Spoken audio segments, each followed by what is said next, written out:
This week on Full Circle Florida, leak gate at the White House, the text chain scandal dominating headlines and Florida's footprints all over this story. From Mike Waltz, the former Florida congressman, to Marco Rubio, the former Florida senator, to sitcom in Tampa where the whole operation was ran. So what is the bottom line? My conversation this week with USF Professor Rob Mellen and what could come next. The city versus the Rays. St. Pete Mayor Ken Welch sitting down with our Capitol reporter Forrest Saunders. Will St. Pete sue the team? And should Florida teenagers be allowed to work the graveyard shift? New reporting on a new bill this week. But first, to the biggest story this week, the president's national security team talking about an attack on Yemen on a text chain app, inviting a reporter to see when, where, and exactly how the strike would happen. This week, they had some explaining to do on Capitol Hill, and we have some questions. Here's my conversation with USF Professor Rob Mellen. Obviously, someone made a mistake. Signal, the app itself, claims to be double encrypted on both ends, and increasingly people use this as a form of communicating when they don't want their conversation recorded. But my understanding is that the information, the data that is flowing between the parties can be collected, A, and B, just by the very nature that the Defense Secretary Pete Hegseth has his title, as does Secretary of State Marco Rubio, that are sort of enemies, if you will, be they China or Russia. The expert hackers that work for other countries are out there. No doubt they have already hacked into the phones of these people and are listening or looking at everything that they do. Is that fair to say? I think it is. I think absolutely. We know that nothing is totally secure. Even government channels get hacked. And we've seen that with the release of information from Social Security Administration, from other places where foreign hackers have gotten into the databases and collected information about American citizens or about government activities. And so it just seems unwise to use the Signal app. Even my 11-year-old knows that your phone is not private. Probably has the backdoor key to your Apple phone or whatever phone you use. I'm scared to even think about that, but they know more than me for sure. But I'm also reminded about how President Obama in 2009, he was a fan of the BlackBerry phone, and I believe he was the first president to insist, hey, I'm going to get with the times here. I'm going to keep my cell phone. Despite what his security folks were saying, oh no, Mr. President, you're too important. We need you to use a landline. And he was like, no, we've moved on to the digital age. I'm not going to be tethered to a landline when I need to talk. Yeah. So in some ways, could this, by folly, be sort of dragging us into a new normal, or I don't know if that's the right word to use, but if 20 years from now, do you see us not using the SCIF protocol where everyone, gets into some dark room and pulls out their Cold War comm unit and communicates that way? Or, could this actually end up being the future, that we develop some sort of really encrypted digital way of communicating war plants? Well, I think absolutely we're gonna work in that direction. Whether we'll be using commercially available apps or not is probably the bigger question. I think what you'll see is the government beginning to transition towards that kind of use of cell phones, because obviously they're more convenient. You carry it around in your pocket, but you can still have a government issued phone that's encrypted and for those kinds of communications. What is, at the end of the day, bottom line, the real damage here? I mean, the operation went off without a hitch. It would appear that the boys have learned their lesson. So in the aftermath, is this just one big news cycle, singing the opera? How could this happen? Everyone clutches their pearls. Or was there real damage done and our adversaries learned something about how we operate, even if they don't operate this way again? Yeah, I don't think that our adversaries would have learned anything from this other than the fact that, these guys are using a supposedly secure channel, but it's not within the government orthodoxy or program. Yes, I think they've learned a lesson, and I'd be surprised if heads don't roll, particularly one. I think Waltz himself might not survive this, but we also do see a partisan element to this, because you see the Democrats are reacting very strongly, like this is the end of the world, and they're making a big deal out of it. Some national security-minded Republicans are bringing the issue up and saying, well, yeah, it's a screw-up. But others are like, yeah, well, they're investigating, they'll take care of it. Like Johnson said, they'll take care of it on their own. Well, that shows the tribalism that's going on in Washington as part of it, because if you were to look at that, and if this shoe were on the other foot, if this had happened during the Biden administration, Republicans would be losing their minds right now. Next on Full Circle Florida, what is the political fallout of texting out those plans? Dr. Susan MacManus joins me here next.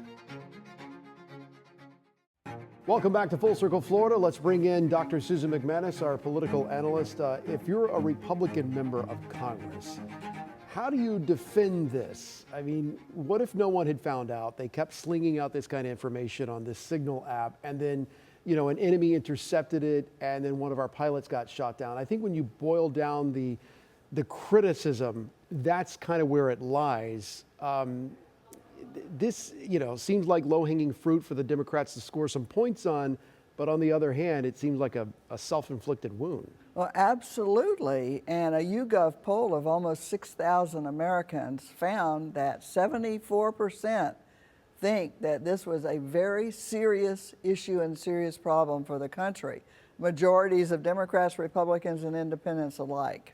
How do you foresee this shaping out? Do you think that someone will take the fall for this? My guest earlier had said that it might be Mike Waltz, or do they just move on? This is not something you can move on from. It needs action immediately.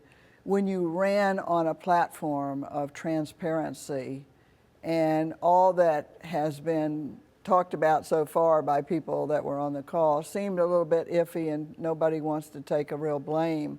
This is something where if you're trying to say it was just a mistake, it looks way too much of an amateur hour to claim that. It needs action. Somebody needs to take the blame and be removed from the administration. And that would be a big deal. And meanwhile, you haven't, this is one of those strange weeks. I don't remember a week like this where Trump has almost been in the background. I mean, I've heard more about Pete Hegseth and Tulsi Gabbard and Mike Waltz than I've heard about the president. And people learned a lot about a new app and all of the things that happened on that front. Yes, it was. But it's not going to be something that can easily be moved on from. And it is true, and this makes my point that I've said many times on this show, this is the reason you can't very well project out, because with the snap of a finger, the whole world and all of America is focused on a single issue that wasn't predicted or even talked about a few days earlier. And that's why I don't know why the president doesn't just pull the trigger and say, hey, you got to go. You're going to, take action. I mean, look bold, look strong, look like you're in charge. It seems so far, at least, like he's been kind of passive about this. And I don't know anything about it, It's not the Trump we're used to. It's not, and I think that's what's really surprising a lot of his strong supporters was why didn't he, get to it right away and say we're not going to have this and find out who did it, and that's the end of it. They're gone. Meanwhile, this constant sort of chaos machine that has been the Trump presidency so far, can Republicans afford to keep going at this pace without setting some boundaries with the president? He's got all the cards. He's one-term president. He's got all the power, but their credibility is on the line after he leaves. Well, absolutely, but let's not say that he's all powerful. He's checked by the courts, he's checked by the Congress members themselves, and by the public. You've already noticed some of the things that they've pulled back on that they started out with. That was public reaction and members of Congress. And let's not forget, next year is an election year. Every single one of those U.S. House members is up for re-election. Midterm elections historically have not been great for a brand new president. All right, someone's got some explaining to do and accountability on the way. Dr. Susan MacManus, thanks for helping us sort through it. Appreciate it. Next on Full Circle Florida, could St. Petersburg sue the Rays? What the mayor told us this week. Welcome back to Full Circle Florida. If the Rays Stadium saga were a novel, it would feel like reading War and Peace, but it's actually more like War of the Roses. At this point, all the plot twists have become a bit repetitive. Deal, then no deal, then start all over again. This week, Capitol reporter Forrest Saunders interviewed St. Petersburg Mayor Ken Welch and asked him point blank, will the city sue the Rays? We're at a point now where if there's new ownership for the Rays, we can have a discussion about what happens. But from the city's point of view, that 86 acres, which was a gas plant, it was a historic red line community that I happened to grow up in. The promises made to that community 40 years ago were economic inclusion, jobs, opportunity. That is what we're going to focus on, as that 86 acres now, with the expiration of the Rays development rights, which they held through 2027, anything built there, they get 50% of the development. Well, that's gone away. Yeah.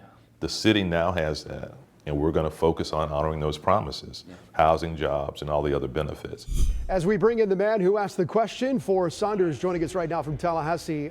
Forrest, did you get any sense from Mayor Welch at all that there's any kind of roadmap for the Rays to get back to St. Petersburg?